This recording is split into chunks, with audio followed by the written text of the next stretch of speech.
கிரிக் time ஃபேன்ஸுக்கு வணக்கம். So Tom கரனுடைய அப்டேட், ஆர்சிபிக்கு சர்ஃப்ராஸ் கான் வரப்போறாரா, அதை தாண்டி ஆர்சிபியை சேர்ந்த ஒரு பவுலர் செஞ்சுரி அடிச்சிருக்காரு, அந்த ஒரு விஷயம் சோசியல் மீடியாவில் வரலாம் போயிட்டு இருக்கு. ஸோ இதெல்லாம் என்ன ஏது அப்படிங்கிறத கம்ப்ளீட்டா இந்த ஒரு வீடியோவில் பார்த்து தெரிஞ்சுக்கலாம். அதுக்கு முன்னாடி ஃபர்ஸ்ட் டைம் சேனலுக்கு வரீங்கன்னா மறக்காம சப்ஸ்கிரைப் பண்ணி சப்போர்ட் பண்ணுங்க. அப்போ அப்டேட் எல்லாமே எங்களை வந்து சேரும். சரி வாங்க வீடியோக்குள்ள போகலாம்.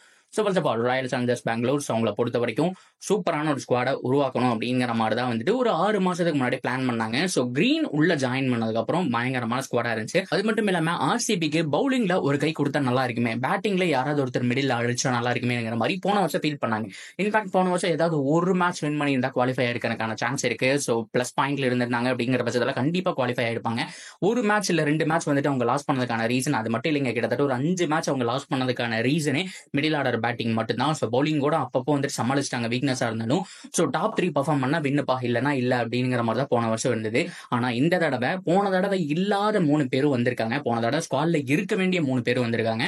ஸோ ஒன்னு வில் ஜாக்ஸ், இன்னொன்னு வந்துட்டு ரஜத் பட்டிதர், இன்னொன்னு ரீஸ் டாப்லி. இந்த 3 பேர் தான். ஸோ இந்த 3 பேர் அப்படியே ஃபிட் ஆகுறாங்க அப்படிங்கிற பட்சத்துல உண்மையாலுமே ஸ்குவாட் வெடித்தனமா இருக்குங்க, அதுல மாற்றம் கிடையாது. ஸோ எப்படி அமைக்க போறாங்க அப்படிங்கறதெல்லாம் நம்ம ஆல்ரெடி பேசியிருக்கோம். ஸோ பிளேயிங் 11 2 விதமா பிரிச்சிருக்கோம். இம்பாக்ட் பிளேயர் வந்துட்டு வச்சு ஒன்னு வைக்காம ஒன்னு.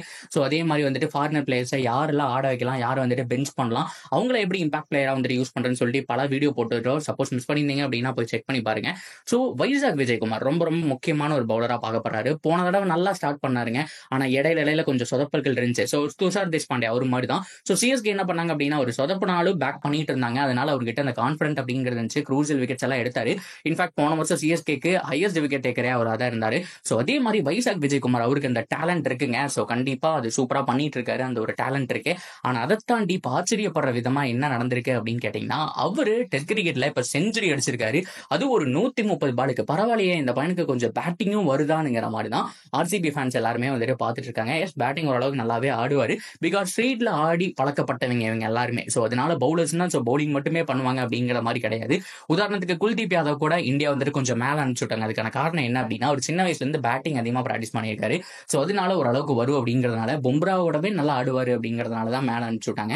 ஸோ அந்த மாதிரி வைசாக் விஜயகுமார் பேட்டிங் தான் சின்ன வயசுல இருந்து எனக்கு ரொம்ப பிடிக்கும். அதுதான் வந்துட்டு நான் விளையாண்டுருப்பேன். ஸோ ஆரம்ப காலகட்டத்தில் கிரிக்கெட்னாலே பேட்டிங் தான் அப்படிங்கிற மாதிரி தான் இருக்கும். அந்த பேட்டிங் பிடிக்கணும் அப்படிங்கிற மாதிரி தான் பசங்க எல்லாம் சேர்ந்து விளையாண்டுருப்போம். ஆனா ஒரு காலத்துக்கு அப்புறம் தான் நான் பவுலர்ஸோட எண்ட்ல இருந்து மேட்ச் பார்க்க ஆரம்பிச்சேன். ஸோ அதுக்கப்புறம் தான் பாலையே கையில தொட்டேன். அண்ட் நாள் ஆக ஆக நான் பேட்டிங் பண்ணவே விரும்பல, அண்ட் பவுலிங் தான் எனக்கு ரொம்ப பிடிக்கணுங்கிற மாதிரி பவுலரா மாறினாரு. ஸோ இப்போ அந்த பேட்டிங்லயும் பார்த்தோம் அப்படின்னா கலக்கியிருக்காரு.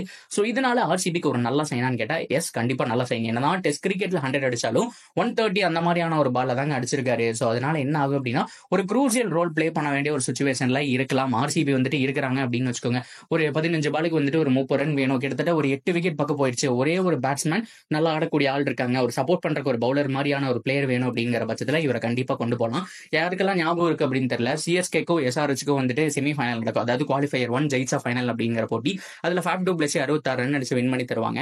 ஆக்சுவலா அவர் மட்டும் ரீசன் கிடையாதுங்க. நடுவுல சார்துல் தாக்கூர் வந்திருப்பாரு. ஒரு சின்ன ஒரு கேமியோ ஆடி இருப்பாரு. 5 பால்ல 13 நினைக்கிறேன். அதுதான் ஓவரே மாத்தி விட்டுரும். ஸோ அந்த மாதிரி அடிச்சு ஆடக்கூடிய ஒரு பிளேயராகவும் இருப்பாரு அப்படிங்கிறதுனால ஆர்சிபிக்கு இவருடைய நீட் ரொம்ப ரொம்ப முக்கியமா இருக்கு.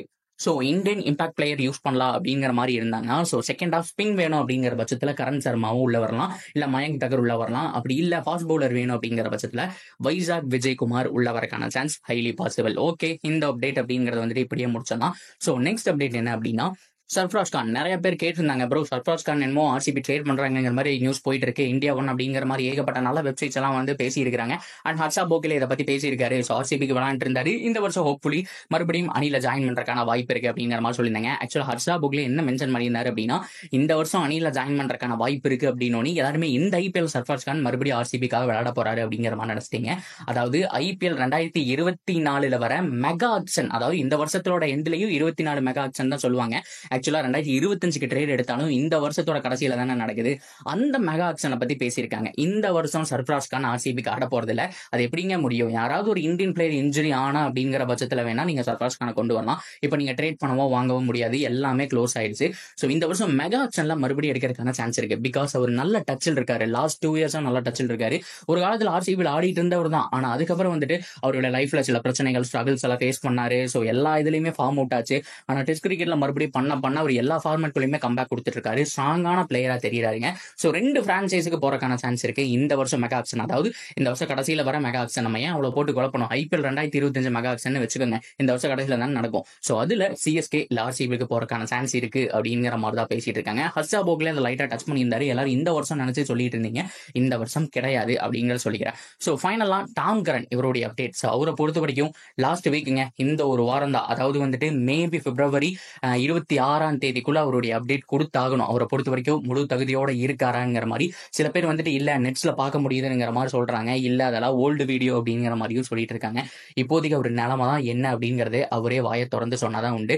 அப்படி இல்ல அப்படிங்கிற பட்சத்துல குயிக்கா ஆல்ரெடி பார்த்து வச்சிருப்பாங்க, ரிப்ளேஸ்மெண்ட் பிளேயரை வந்துட்டு உள்ள தூக்கி போடணும். ஸோ ஆல்ரெடி இன்ஃபார்ம் பண்ணணும், ஏகப்பட்ட வேலைகள் அப்படிங்கிறது இருக்கு.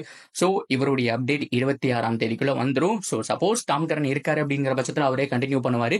மேபி வந்துட்டு 2 or 3 மேட்சஸ் வந்துட்டு மிஸ் பண்ணலாம். வந்தாலும் வெஞ்சில தான் கோர போறான்னு வச்சுக்கோங்க. ஸோ பட் இருந்தாலும் அவர் வரல அப்படிங்கிற பட்சத்தில் நல்ல ஒரு பிளேயரா ஜிமி நியசம் இல்ல ஜேசன் ஹோல்டர் இன்னும் 2-3 பேர் வெளியில் இருக்காங்க.